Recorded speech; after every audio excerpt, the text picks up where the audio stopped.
এনেকৈ এয়া কেনেকৈ সম্ভৱ? অসমৰ শিক্ষা ব্যৱস্থাত AI প্ৰযুক্তি ব্যৱহাৰৰ কথা ভাবিছে ঠিকেই আছে, কিন্তু মাটিচাকিৰ পোহৰত চলাব পাৰিব জানো ৰবট? প্ৰথমে অসমৰ শিক্ষামন্ত্ৰী ৰণোজ পেগুৰ এটা মন্তব্য শুনক। আমাৰ যি পৰম্পৰাগত শিক্ষা তাৰ লগতে আমাৰ যি নতুন নতুন বিষয়সমূহ আহিছে, artificial intelligence, robotics, machine learning ইত্যাদি, এই ক্ষেত্ৰসমূহকো ছাত্ৰ ছাত্ৰীক অৱগত কৰোৱা, তাক বিদ্যালয় অৱস্থাতে পৰিচিত কৰাই দিয়াৰ কাৰণে চৰকাৰখনে বিশেষ ব্যৱস্থা লৈছে। ইতিমধ্যে আমাৰ বিদ্যালয়সমূহত আমি টিংকাৰিং লেব অসমত প্ৰৱৰ্তন কৰিছোঁ আৰু এই টিংকাৰিং লেব অসমত আমি ৰূপায়ণ কৰি আছোঁ IIT গুৱাহাটীৰ লগত এটা সহযোগিতাৰে। টিংকাৰিং লেব গোটেই ভাৰতবৰ্ষত এইবাৰ বাজেটত প্ৰস্তাৱ কৰা হৈছে যে 50,000 চৰকাৰী বিদ্যালয়ত নতুনকৈ টিংকাৰিং লেব হ'ব। গতিকে এই টিংকাৰিং লেববিলাকে যথেষ্ট পৰিমাণে আমাৰ ছাত্ৰ ছাত্ৰীক যে আধুনিক প্ৰযুক্তি সম্পৰ্কে তেওঁলোকৰ মাজত সজাগতা সৃষ্টি কৰিব, উৎসুকতা বৃদ্ধি কৰিব। এইবাৰ চাওক এই দৃশ্য। এতিয়া আপুনি কওক, এইখন অসমত AI প্ৰযুক্তি ব্যৱহাৰ কৰি শিক্ষা প্ৰদান কৰা অথবা শিক্ষা ব্যৱস্থাত AI প্ৰযুক্তি ব্যৱহাৰ কৰাটো কেনেকৈ সম্ভৱ? হয়, এইখন অসমতে আছে এনে এখন গাঁও য'ত নিশা হ'লেই ঘৰে ঘৰে মাটিচাকি জ্বলে।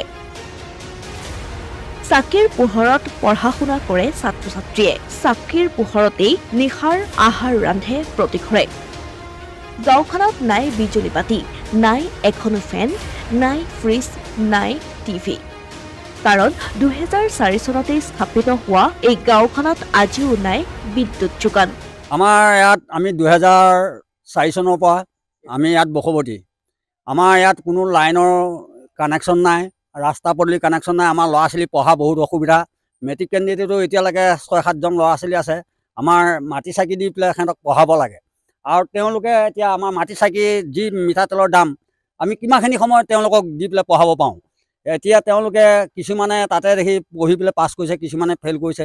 এতিয়াও 6-7টা ল'ৰা ছোৱালীয়ে মেট্ৰিক কেণ্ডিডেট দিবলৈ সিহঁতে হেৰি কৰি আছে। সিহঁতৰ পঢ়া শুনা বহুত অসুবিধা হৈছে। মই এতিয়া ক্লাছ 8ত পঢ়ি আছোঁ। মোৰ সন্ধিয়া পঢ়িবলৈ বহুত অসুবিধা হয় আৰু মাটি চাকি জ্বলাই পঢ়িব লাগে।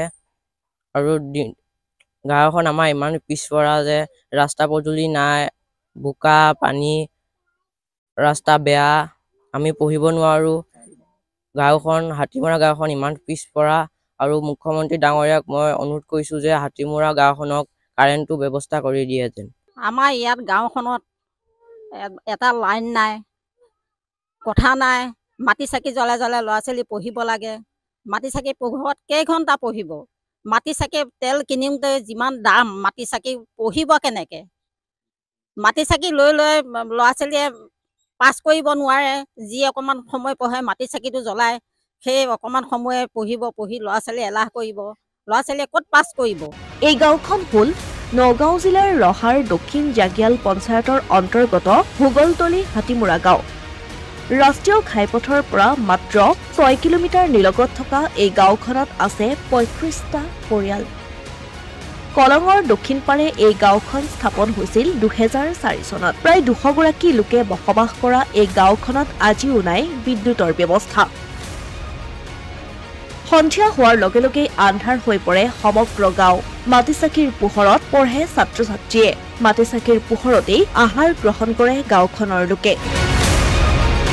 বিজ্ঞান প্ৰযুক্তিৰ দ্ৰুত উন্নয়নৰ সময়ত চৌদিশে বিকাশৰ শ্লোগান দিয়া বিজেপি চৰকাৰৰ দিনতো এইখন গাঁৱৰ ৰাইজে লাভ কৰা নাই বিদ্যুৎ। বিদ্যুৎ বিভাগৰ বিষয়াৰ পৰা আৰম্ভ কৰি মন্ত্ৰী বিধায়ক সকলোকে আবেদন নিবেদন কৰিও লাভ কৰা নাই কোনো ধৰণৰ সুফল। লাইনটোৰ কাৰণতে আমি কিমানবাৰ লাগি আছোঁ। বিধায়কৰ ওচৰলৈ গৈছোঁ, আকৌ SD অফিচলৈ গৈছোঁ, তেওঁলোকে আমাক লাইনটো দিবলৈ অহা নাই। আমাৰ বহুত অসুবিধা। তাকে আপোনালোকে যদি এইখিনি হেৰি কৰি পেলাই আমাক সহায় অনুৰোধ কৰে তেতিয়াহ'লে আমি নথৈ আনন্দিত হ'ম। আমি এতিয়া ইয়াত প্ৰায় আমাৰ 35 ঘৰ মানুহ আছোঁ। আমি দুৰ্ভাগ্যবশতঃ আমি ভূমিহীন, গতিকে সেইকাৰণে আমি এই জলাশয় অঞ্চলত আমি থাকিবলগীয়া হৈছে। আৰু আমাৰ বাৰিষা কালত আমাৰ মানে দুখ দুৰ্গতি সীমা নাই আৰু আমি চৰকাৰক এই বিষয়ে পিটিশ্যন বহুতবাৰ দিলোঁ আৰু তেওঁলোকে কোনো একচেপ্ট কৰা নাই আজি পৰ্যন্ত আৰু গতিকে আমাক মানে এই কাৰেণ্টৰ কাৰণে আমি বিধায়ক মহোদয়কো বহুতবাৰ অনুৰোধ কৰিছোঁ তেওঁ SDOলৈ ফোন কৰি দিয়ে আৰু তেওঁলোকে কয় যে আমাৰ যেতিয়া চেণ্ট্ৰেলৰ হেৰি আহিব হুকুম আহিব তেতিয়াহে আমি স্কিম এৰি দিম বুলি কয় মুখ্যমন্ত্ৰী ডাঙৰীয়া উন্নয়নৰ কথা চিঞৰি চিঞৰি কেৱল ৰাজনৈতিক ভাষণ দিলেই নহ'ব প্ৰকৃতাৰ্থত অসমত কিমান উন্নয়ন হৈছে তাৰো হিচাপ ৰাখক যি সময়ত জাপান ছিংগাপুৰত আপুনি অসমীয়াক কৰ্মসংস্থাপন দিয়াৰ কথা কৈ আছে আপুনি যি সময়ত অসমক দেশৰ উন্নত ৰাজ্যৰ শীৰ্ষস্থানলৈ অনাৰ প্ৰয়াস কৰাৰ কথা ডিঙিৰ শিৰ ফুলাই ফুলাই কৈছে সেই সময়ত আজিৰ দিনটোত এইখন অসমত বিদ্যুৎ যোগান নথকা গাঁও যে আছে সেয়াও অতি লজ্জাৰ কথা শুনক মুখ্যমন্ত্ৰী ডাঙৰীয়া ক'ব লাগে বুলিয়েই কিছুমান কথা কৈ দিলেই নহ'ব সেই কথাক কাৰ্যকৰী কৰিব পৰাটোহে এখন চৰকাৰৰ সফলতা অসমীয়া প্ৰতিদিন ডিজিটেল ডেস্ক